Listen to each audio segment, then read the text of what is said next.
Hello viewers, ఈరోజు నా వరలక్ష్మి వ్రతాన్ని ఎలా చేసుకున్నానో లాంగ్ వీడియో అప్లోడ్ చేస్తానని చెప్పాను కదండి. ఈ వ్లాగ్లో నేను నా పీఠాన్ని ఎలా తయారు చేసుకున్నాను, వరలక్ష్మీదేవిని ఎలా తయారు చేసుకున్నాను, నేను ఏమేమి వండానో కూడా మీకు చెప్తాను. వీడియోని ఎండింగ్ వరకు స్కిప్ చేయకుండా చూడండి. ఇది తగరం పీఠ అంటారండి. ఈ పీఠని నేను కొందాం అనుకోలేదు అసలు. చెక్క పీటలు అంటే నాకు చాలా ఇష్టం, ఎందుకంటే ఎలా అయినా వాడేచ్చు కదా చెక్క పీటలు అయితే. సిల్వర్ పేపర్ దీనికి అంటిస్తారు కాబట్టి అంత మంచిగా అయితే ఉండదు. ఇది ఎప్పుడైతే వాటర్తో ఎక్కువగా తడిపి కడిగేసి బొట్లు పెడుతూ ఉంటామో కొద్ది కొద్దిగా పోతూ ఉంటుంది. చెక్కదైతే అలా ఉండదు కదండి. అందరూ ఇదే తీసుకుంటున్నారు చాలామంది. బయట అమ్ముతుంటే నేను కూడా చూసి కొన్నాను. 300 అయితే పడింది. నేనైతే పసుపు రాసేసుకుని పీటకి బొట్లు పెట్టేసుకుంటున్నాను. ఇదంతా నైట్ టైమే చేసేసుకున్నానండి. అంటే రేపు వరలక్ష్మి వ్రతం అనగా ఈ రోజు నైట్ అయితే చేసేసుకున్నాను. ఇక్కడ నేను కుంకుమ, పసుపు, వరిపిండి వాడుతున్నానండి. ముగ్గు వేయాలి కదా పీఠం పైన. కొద్దిగా తడుపుతూ వేసుకోండి, అప్పుడే బాగా నిలబడతాయి. కుంకుమ, వరిపిండి 4 వైపులా ఇలా అయితే పెట్టేసుకున్నానండి. చాలామంది ఇలా చేస్తూ ఉంటారు, తెలియని వాళ్ళ కోసం చెప్తున్నాను. ఈ పీట 300 అని చెప్పిన తర్వాత చాలామంది ఊరంతా వస్తున్నాయి కదమ్మా, ఎందుకు 300, 200, 250 కూడా వస్తున్నాయి అని చెప్పారు. కానీ ఇంకేం చేస్తాము, కొనేసిన తర్వాత ఇంకేం చేయలేం కదండి. పైన ముగ్గు అయితే వేసేసుకుంటున్నాను. ముగ్గును కూడా వరిపిండితోనే వేయాలండి. పైది కూడా చెక్కపేట కోసం తిరుగుదాం అనుకున్నామండి, కానీ చిన్నపిల్లల వల్ల చాలా ఇబ్బంది పెట్టేసింది. మా చిన్న పాప ఏడ్చేస్తుంది, తిరిగేంత ఓపిక కూడా లేదు. ఇంకా ప్రతిదీ ఆ రోజే కొనుక్కున్నాము. సరే ఇంకా రేపొద్దున్న టైం వేస్ట్ చేయకూడదు, ఈరోజే పీటను సిద్ధం చేసేసుకుందాం, అమ్మవారిని కూడా రెడీ చేసేద్దాం అనుకున్నాను. కానీ అప్పటికే 11 అయితే అయిపోయింది.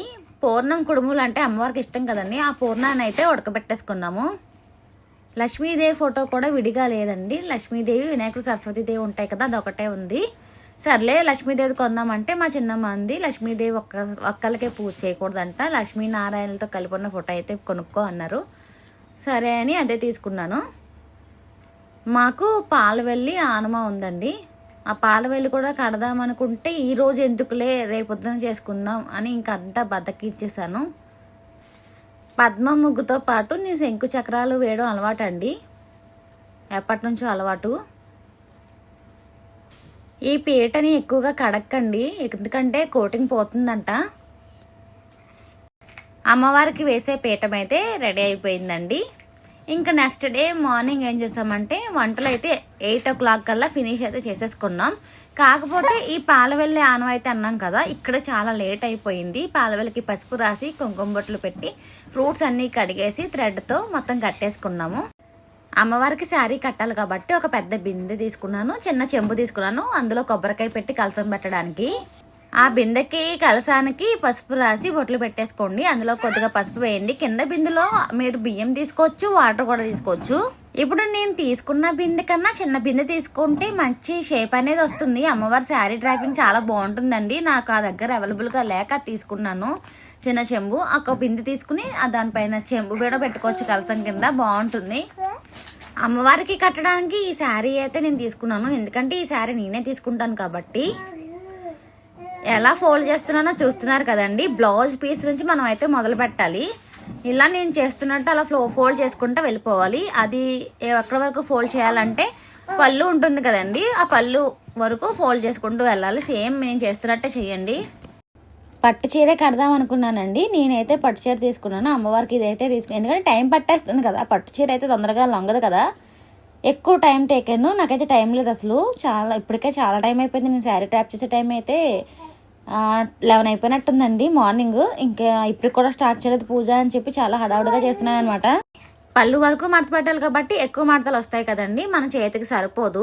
ఆ కొన్ని మడతలు మడత పెట్టేసాక క్లిప్స్ అయితే పెట్టేసుకోండి. బట్టలకి మనం పెడతాం కదా క్లిప్స్, ఆ క్లిప్స్ అయినా పర్వాలేదు, పిన్నీసులు అయినా పర్వాలేదు.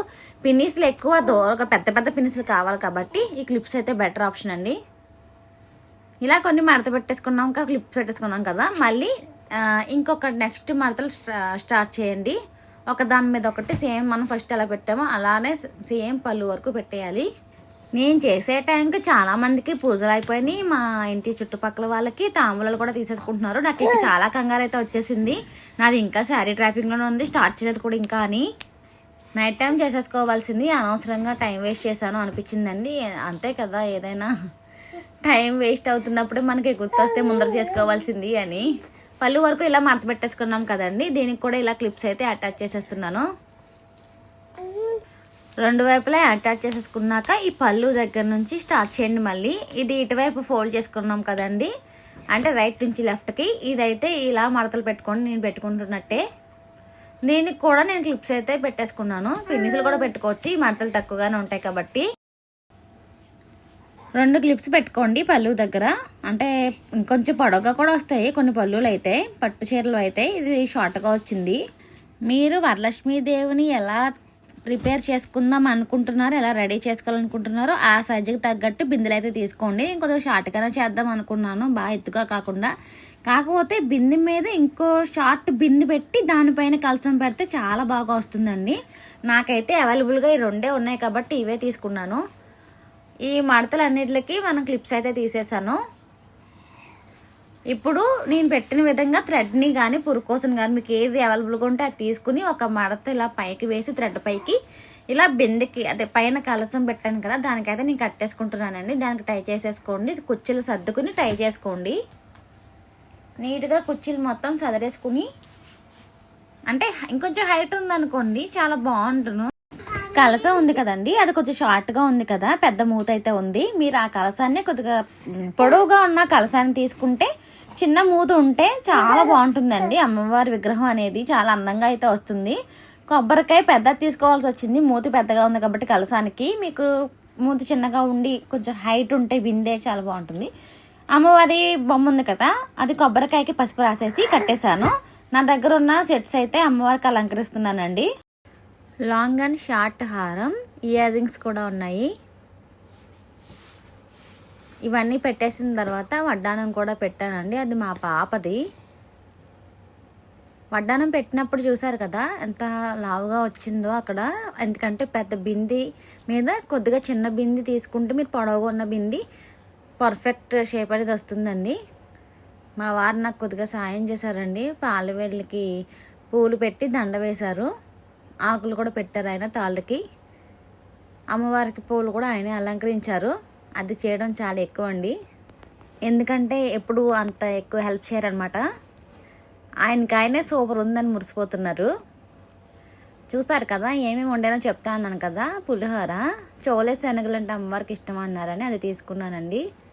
సెలవుడి, వడపప్పు, పానకం ఇవి కామన్ కదండి. పరవన్నం, ఇంకా చిట్టగారెలు మాకు ఆనవాయితీ కింద వస్తుంది. చిట్టగారెలు, పూర్ణం కుడుములు, ఇంకా మిగతావి ఫ్రూట్స్ అయితే పెట్టేసుకున్నాము. పులిహోర అనేది కామనే కదా అందరికీ. ఇంకా 9 రకాలు అయితే పెట్టానండి. ఎలా ఉంది మా వరలక్ష్మీదేవి కామెంట్